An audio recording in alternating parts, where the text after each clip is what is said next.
ایمان کے لیے فرمایا کہ ایمان کے لیے خشوع کی حالت مثل بیج کے ہے، اور پھر لغو باتوں کے چھوڑنے سے ایمان اپنا نرم نرم سبزہ نکالتا ہے۔ عاجزی پیدا کرنا، خشوع پیدا کرنا، یہ ایمان کے بیج کی حالت ہے۔ اور پھر ایمان اپنا جب یہ پیدا ہو جائے اور لغو باتیں چھوڑ دے انسان، خشوع پیدا ہو جائے اور لغو باتوں کو بھی چھوڑ دو، تو ایمان پھر اپنا جس طرح پودا اگتا ہے نرم نرم سا، سبزی باہر نکلنی شروع ہوتی ہے۔ اور پھر فرمایا کہ مال بطور زکوٰۃ دینے سے ایمانی درخت کی ٹہنیاں نکل آتی ہیں۔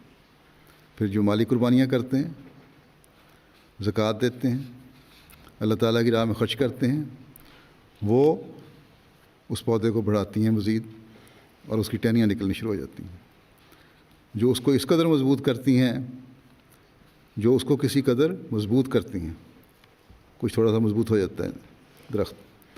پھر فرمایا کہ شہوات نفسانیہ کا مقابلہ کرنے سے ان ٹہنیوں میں خوب مضبوطی اور سختی پیدا ہو جاتی ہے۔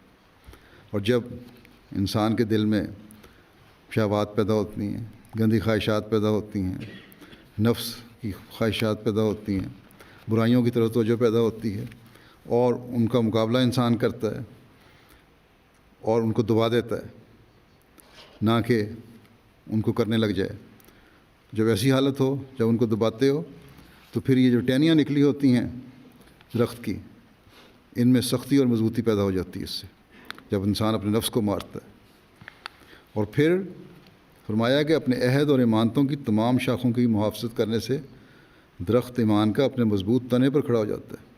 پھر جو اپنے عہد کیے ہیں، جو آپ کے سپرد مانتے ہیں، ان کی اگر حفاظت کرو صحیح طرح، ہر ایک نے عہد کیا ہے کہ میں دین کو دنیا پہ مقدم رکھوں گا۔ خدام الانبیاء میں بھی عہد دہرایا جاتا ہے، انصار اللہ میں بھی عہد دہرایا جاتا ہے، لجنہ میں بھی عہد دہرایا جاتا ہے، جماعت بھی بیعت کے وقت یہ عہد لیتی ہے۔ تو اگر عہد کی حفاظت کرو گے، اور اپنی ایمانتیں جو تمہارے سپرد ہیں، ایمانتیں کیا ہیں؟ عہدے دار ہیں، ان کے سپرد عہدوں کی ایمانتیں ہیں۔ عام احمدی ہے، اس کے سپرد امانت ہے کہ وہ احمدیت کا صحیح نمونہ بن کے دکھائے اور کسی کے لیے ٹھوکر کا باعث نہ ہو۔ اگر ایسا ہوگا تو پھر یہ ایمان کا درخت جو ہے مضبوط تنے پر کھڑا ہو جائے گا۔ یہ ساری چیزیں مل کر اس کو مضبوط درخت بنا دیں گی۔ اور پھر پھل لانے کے وقت فرمایا کہ پھل لانے کے وقت ایک درخت جب بڑا ہو گیا، تب اسے پھل لانے کا وقت آ گیا، اور پھل لانے کے وقت ایک اور طاقت کا فیضان اس پر یہ ہوتا ہے،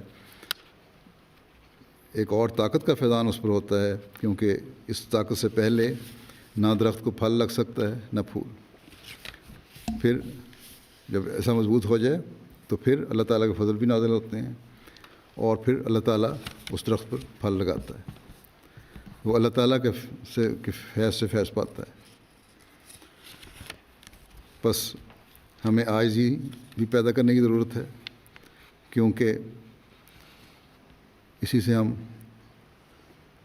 نفس کی قربانی کا حق ادا کر سکتے ہیں، اپنے ایمان میں ترقی کر سکتے ہیں۔ لغویات جنہوں نے آج کل ہمیں گھیرا ہوا ہے اور ہر گھر میں موجود ہیں ٹی وی اور انٹرنیٹ کی صورت میں، ان سے بچ سکتے ہیں، اور ان سے بچنا ضروری ہے اپنے ایمان میں ترقی کے لیے۔